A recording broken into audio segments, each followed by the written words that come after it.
Bharat hospital का मकसद आपकी सेहत, मल्टी स्पेशलिटी और नर्सिंग होम मिलेगा भारत मेडिकल पर मिलेगा। भारत मेडिकल पर सब मिलता है। सोने के मशहूर व मारूफ ताजिर सैयद मोहसिन सुनार के यहाँ शादी ब्याह और दीगर तकारीब के लिए सोने के जेवरात जैसे अरबी डिजाइन के लॉन्ग हार, नेकलेस, गलसर, रानी हार वो दीगर दस्तियाब है। बताया हजरत पीरपुरा नगर नांदेड़। अस्सलाम वालेकुम नाज़रीन, नांदेड़ न्यूज़ में आपका इस्तकबाल है। चलिए जानते हैं आज की खबर। राशिद सिद्दीकी ने मजलिस इत्तेहादुल मुस्लिमीन से दिया इस्तीफा।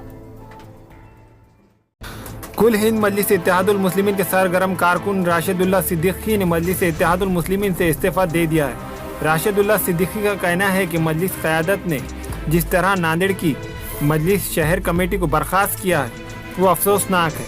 राशिदुल्लाह सिद्दीकी ने कहा कि मजलिस क़यादत ने हमेशा महाराष्ट्र में मजलिस के अहदेदारान व कारकुनान के साथ इंसाफ नहीं किया है, इन्हें तहफ़्फ़ुज़ फराहम नहीं किया है, जिसकी वजह से मजलिस के महबूबान, हमदर्दान, अहदेदारान, कारकुनान मायूस है। मजलिस की क़यादत का बर्ताव नाकाबिल बर्दाश्त है। राशिदुल्लाह सिद्दीकी ने इल्ज़ाम आयद किया कि बहसे के जाबिर अहमद ने नांदेड़ के हालात से क़यादत को वाकिफ़ नहीं करवाया है। राशिदुल्लाह सिद्दीकी ने कहा कि वो साबिक़ में समाजवादी पार्टी से वाबस्ता थे, अब जबकि महाराष्ट्र में सैयद मोइन की क़यादत में मजबूत और मुस्तहकम हो रही है, वो राशिदुल्लाह सिद्दीकी ने साथियों के हमरा समाजवादी पार्टी में शामिल होंगे और समाजवादी पार्टी को मज़ीद मजबूत व मुस्तहकम करेंगे। अस्सलाम वालेकुम रहमतुल्लाहि व बरकातहू। मैं मोहम्मद राशिदुल्लाह सिद्दीकी राशिद निहायती अफसोस के साथ और बड़े दुख के साथ आज ये ऐलान कर रहा हूँ कि मैं मजलिस इत्तेहादुल मुस्लिमीन को अलविदा कह रहा हूँ, जिसकी कई वजूहात हैं। कल जिस तरह से नांदेड़ शहर के ज़िम्मेदारान या नांदेड़ शहर की बॉडी को बर्खास्त किया गया और नांदेड़ में जो कई बरसों से मुहिब मजलिस जमात के लिए काम कर रहे थे, जो उन शहर सदर हो या उनके रुफ़ा हो, जिस तरह उन लोगों के साथ बर्ताव किया गया, तो मैं नहीं समझता कि कोई भी खुददार आदमी इस जमात में अब रह कर काम कर सकता है, और जिसकी कई वजूहात हैं। और बार बार जमात की आला क़यादत की तवज्जो इस जानिब दिलाई गई, लेकिन वहाँ से कोई भी मुस्बत जवाब कभी नहीं मिला। और मैं तो मजलिस इत्तेहादुल मुस्लिमीन का एक सिपाही था, मैं कोई शहर सदर ज़िम्मेदार या वहाँ का कोई सेक्रेटरी वगैरह कुछ भी ना होते हुए भी मैंने मजलिस के लिए बहुत कुछ किया और मजलिस के लिए बहुत कुछ करना चाहता था। मजलिस जब अपने ओहदेदारान के साथ ये रवैया इख्तियार करती है तो मैं तो आम कारकुन हूँ,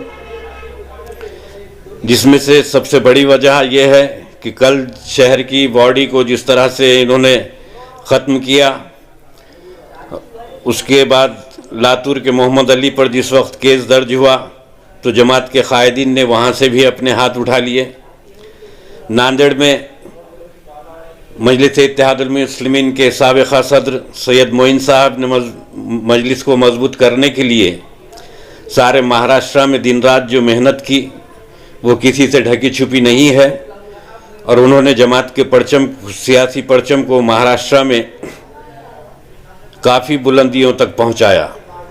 एक वक्त ऐसा भी आया कि ख़ुद नक़ीब मिल्लत असदुद्दीन असद अवैसी साहब ने एक जलसे में सैयद मोइन को महाराष्ट्र का शेर कहा था और उनसे ये कहा था कि आज मेरे वालिद की रूह को आपने तस्कीन पहुंचाई और महाराष्ट्र में जमात को कामयाबियों की बुलंदियों तक पहुंचाया। जब सैयद मोइन सियासी साजिश का शिकार हुए तो जमात के आला क़यादत ने उनसे भी अपनी नज़रें फेर ली। मलकापुर के 4 कॉरपोरेटर्स पर जब 307, 153 के दफात लगे और वो लड़के 3 महीने अपने मुस्तखर से भागते रहे, तब भी जमात ने उनका साथ नहीं दिया। अभी चंद रोज़ क़ब्ल औरंगाबाद कॉरपोरेशन में वहाँ के कॉरपोरेटर सैयद मतीन के साथ जब बीजेपी और शिवसेना के लोगों ने मारपीट की और उन पर मुकदमा दर्ज किया, तब भी जमात की आला क़यादत ने उनका साथ नहीं दिया।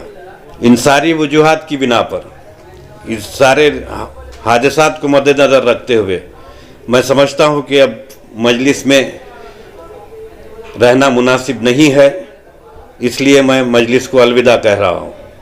सब वजूहत के पीछे मजलिस के आला क़ायदीन कार फरमा है या यहाँ नांदेड़ ज़िले की भी लोग कार फरमा? नहीं, मजलिस की क़यादत, आला क़यादत को यहाँ से वाकिफ़ होना चाहिए। मजलिस की आला क़यादत ने जिस भैंसे के चेयरमैन जनाब जाबिर साहब को यहाँ की ज़िम्मेदारी दी थी, उन्होंने यहाँ पर ये जानने की कोशिश नहीं की कि किस शख्सियत का क्या मकाम है, कौन सा शख्स जमात के लिए फ़ायदामंद है, मुफीद है, या किस शख्सियत से जमात को तक़वियत पहुँच सकती है। उन्होंने जमात की आला क़यादत को भी अंधेरे में रखा। मुझे ऐसा महसूस होता है। आपका फ्यूचर का क्या प्रोग्राम है? अब आप अलविदा कर दिए मजलिस को, अब आप क्या तय कर रहे हैं? इंशाल्लाह मैं इससे पहले भी समाजवादी पार्टी से जुड़ा हुआ था। अबू आसिम से मेरे पिछले 20-25 साल से मरासिम थे। मैं समाजवादी पार्टी से इसलिए दूर हुआ था कि नांदेड़ में मुसलमानों के, नांदेड़ में मकामी क़यादत कोई उतनी मजबूत नहीं थी। जब से सैयद मोइन साहब ने महाराष्ट्र की कारगुज़ार सदर की हैसियत से क़यादत संभाली है, तो समाजवादी पार्टी महाराष्ट्र में दिन ब दिन बढ़ती जा रही है। और इंशाअल्लाह ताला मैं ये फ़ैसला लूँगा और हो सकता है मैं समाजवादी पार्टी में दोबारा शामिल हो जाऊँ। आपके साथ और कौन कौन है जो पार्टी को अलविदा करके समाजवादी में जाएंगे? शहर के तमाम लोग और भी आ सकते हैं। कल जो मजलिस इत्तेहादुल मुस्लिमीन की शहर बॉडी बर्खास्त हुई, तो वो लोग भी मेरे राब्ते में हैं, उनसे भी फ़ोन पर बातचीत मेरी हो रही है और वो सभी नाराज़ हैं। वो नहीं चाहते कि अब मज़ीद और जमात में रहा जाए। शहर सदर के साथ नाइंसाफ़ी हुई ऐसा आपका बोलना है, लेकिन एक पावरफुल ताकत भी मजलिस के ज़िला सदर की हैसियत पर फायज है, उनके साथ भी आप काम कर सकते थे। नहीं, ज़िला सदर मजलिस ने जिस किसी को भी बनाया, जनाब फ़िरोज़ लाला साहब को, मगर ये दुनिया की तारीख़ रही कि दुनिया की तारीख़ में वही हुक्मरान या बादशाह या वज़ीर तारीख़ में अपना नाम दर्ज करवा सके जिनके मुशीर अच्छे थे। मैं एक छोटा सा वाक़या सुनाता हूँ कि इस्लामी तारीख़ का, कि हज़रत अली से जब किसी ने पूछा कि आपके दौर खिलाफत में इतने फितने क्यों उभर रहे हैं, तो हज़रत अली ने ये कहा था कि भाई जब अबू बकर सिद्दीक़ रज़ी अल्लाह ताला हयात थे, या हज़रत उमर थे, या हज़रत उस्मान थे, तो उनके साथ मुझ जैसा मुशीर था, और जब मेरा दौर खिलाफत आया तो मेरे मुशीर आप जैसे लोग हैं, इसलिए ये इंतशार फैला हुआ है। फ़िरोज़ लाला के अतराफ़ में जो लोग हैं वो नहीं चाहते कि कोई अच्छा शख्स, कोई अच्छी शख्सियत इस जमात से जुड़े और यहाँ पर काम करे। Nanded Urdu news YouTube channel को सब्सक्राइब ज़रूर करें और बेल आइकन को क्लिक करें। बेल आइकन को क्लिक करने से होगा ये कि आपको लेटेस्ट न्यूज़ अपडेट की नोटिफिकेशन मिलती रहती है, तो सब्सक्राइब करना ना भूलें।